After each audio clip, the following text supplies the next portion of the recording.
Shoutout sa mga bataan dyan! Manong ulam? Ariw maluto naman taliwat laswa nga simple lang kag brato lang baknon sa merkado. Ari nang aton nga mga mga sangkap nga gamiton o aton nga mga gimpambakal nga mga utan. Igisa ta ni sa kay para nga medyo may sabor ang luto ta. Hindi lang pwede man aton na nga butangan tanglad kag butangan ng tubig. Pero ito tinggisa na naton niya kay para nga may masarap yung kamatis at saka yung ang bombay. Okay, kare na gihalo-halo ko na gimbutangan po na sa kalkad. Inang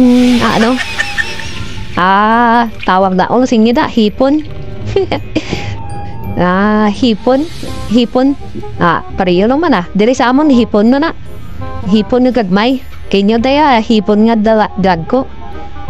Ay butangan ko na asin tapos gimbutangan ko na nang isa ka bilog na cubes na nga shrimp o pasayan para may sabor.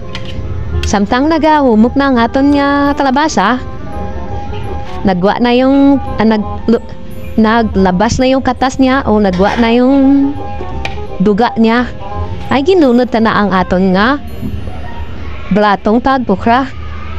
Tapos sunod na naton kay may ay medyo humok naman, isunod naton ang aton nga dahon sang balunggay kag dahon sang alugbate.